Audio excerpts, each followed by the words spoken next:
प्यारे विद्यार्थियों, देखिए ध्यान से। हम साधारण ब्याज से संबंधित ये सूत्र लिखे होते हैं आपके 1 2 3 4 ये पांचवा आपका मिश्रधन है। तो साधारण ब्याज से संबंधित आपके जवाहर नवोदय विद्यालय में भी यही गणित पूछी जाती है। इसी तरह से आपके क्वेश्चन आते हैं सेम टू सेम, इसी प्रकार आपके मॉडल में और 8वीं की नवोदय में आते हैं। अगर मेरे पास कोई मूलधन है, मैं मूलधन मान लेता हूँ कि 10,000 है मेरे पास। कितने? 10,000 रुपये जमा। क्लियर? कितने प्रतिशत की ब्याज की दर से? दर बराबर हमने कितना लिखा? 8% की दर से। कितना? 8% की दर से। और समय हमने लिया 2 वर्ष का। कितने वर्ष? 2 वर्ष का। हमको इसमें क्या निकालना है? इसका साधारण ब्याज ज्ञात करना है। साधारण ब्याज ज्ञात करना है, ऐसा एक क्वेश्चन है। साथ ही साथ बोल रहे हैं इसका मिश्रधन भी आप ज्ञात कीजिए। तो ये दोनों चीजें हम कैसे निकालेंगे? ठीक है, ये आपके पास दिया है। तो जब हल करेंगे, आप इसका हल करेंगे तो आपको यहाँ पे हल लिखेंगे ऐसे, और यहाँ पे आप लिखेंगे सर दिया है। इतनी चीजें हमको सवाल में मिल जाएंगी। क्लियर? जो सवाल में दी रहेंगी वो सारी चीजें इसमें लिखना है। अब यहाँ पे सूत्रों का खेल होता है। ये पहला सूत्र जो लिखा है, साधारण ब्याज बराबर मूलधन गुणित दर गुणित समय। मूलधन गुणित दर गुणित समय बटे 100। अगर हमको क्या निकालना है? साधारण ब्याज, तो हम यही सूत्र लगाएंगे। मिश्रधन लिखा है तो मिश्रधन वाला सूत्र ये होता है, मिश्रधन बराबर मूलधन धन ब्याज। क्लियर? ये 2 सूत्रों का काम रहेगा इसमें। चलते हैं इसी के नीचे सूत्र लगा रहे हैं। आप सूत्र जगह के हिसाब से, ये हिंदी और अंग्रेजी दोनों में लिखा है। साधारण ब्याज बराबर मतलब होता है, आप इसको बोलते हैं एसआई मतलब होता है सिंपल इंटरेस्ट।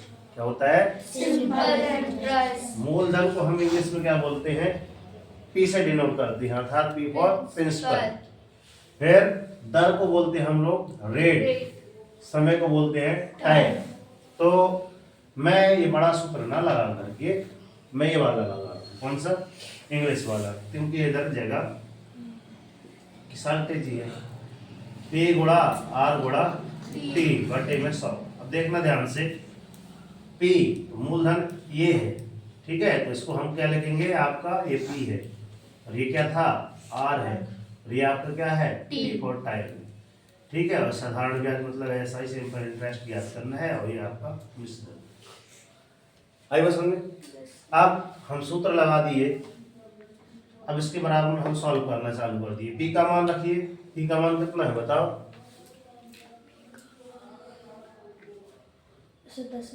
10,000 गुणा R का मान कितना है? 8। हिलाइए मत। हाँ बताओ, T का मान कितना है? 3 2 3 यहाँ कहीं देख रहे तो ऐसे देख रहे 2 इधर देख के तो बताना है ना। बताओ कितना है? 2 कहाँ लिखा है? कहाँ पास लिखा है? समय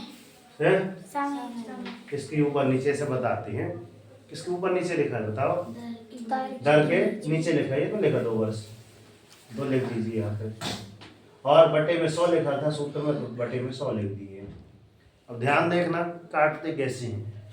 सरल से सरल चीज, ये 2 शून्य से हमने 2 शून्य काटे। क्लियर? आया यहाँ पे कितना बचा आपका? 100 बचा। यहाँ पे हमने 100 लिख दिया। कितना है आपका? गुणा 8 गुणा 2। 8 दूनी 16 कर लो सरल से। 8 दूनी 16, 16 में 100 का गुणा करें तो कितना आ जाएगा? 1600। और 1600 वास्तव में क्या है आपका? साधारण ब्याज। क्या है आपका? साधारण ब्याज। अर्थात अभी आपको क्या निकालना है? उसका साथ ही निकालना है। अभी तो ये साधारण ब्याज बस हुआ, अभी तो आपको मिश्रधन है, तो एक और सूत्र आपको लगाना पड़ेगा। सूत्र मतलब फार्मूला, एक और फार्मूला। मतलब पहला सूत्र ये, दूसरा सूत्र ये, फार्मूला नंबर 2। ए बराबर पी धन आई, एस आई, ऐसा आई या S I, simple interest. Interest आपकी कितनी लगती है? ए का मान ज्ञात करने के लिए पी मतलब कितना है आपका 10,000 10,000, तो ये आपका 10,000 धन एस आई, मतलब ये आपका सिंपल इंटरेस्ट कितना था आपका 1,600 रुपये। 10,000 में 1,600 रुपये जोड़िए तो 10 और 1 11,600 रुपये। ये आपको क्या है, ये वास्तव में कहलाया क्या? तो ये बोलना था क्वेश्चन कि मैंने आपको कितने 10,000 रुपये दिए, कितने दिए 10,000 रुपये दिए, कितने ब्याज की दर से? इसकी ब्याज की दर है 8% वार्षिक दर। अब 2 वर्ष बाद आपको 10,000 के आपको 1,600 रुपये अलग देने पड़ेंगे मेरे को। अब 2 वर्ष बाद जब हमको ये लौटाओगे तो कितना 1,600 मतलब 1,600 अलग उसमें ब्याज लग जाएगी और 10,000 अलग से देना पड़ेगा, तो टोटल कितना हो जाएगा आपका 11,600 रुपये। हमने कितने रुपए दिए थे 10,000 रुपये। तो जो व्यापारी लोग रहते हैं ना अपनी बैंक वाली, इस प्रकार से ये कार्य करते हैं। अब मैं दूसरा क्वेश्चन आप लोगों के लिए दे रहा हूँ। दूसरा क्वेश्चन देखना, 10 की जगह पी बराबर मैंने कर दिया सर 25,000 कर दिया, ठीक है। फिर इसके बाद दर की जगह कितना कर दिया, आर बराबर मैंने भी इसको 25% की दर से कर दिया और टाइम मैंने दे दिया 5 वर्ष का। कितना समय, टाइम बराबर 5 वर्ष। इसमें भी आपको क्या निकालना पड़ेगा, एस आई और अमाउंट। आप निकाल के बताएंगे, बन जाएगा क्या? इसको पहले उतारिए, इसके तर्ज पे ये वाला सवाल करके बताइए जल्दी से। क्लियर? ठीक, खुश रहिए।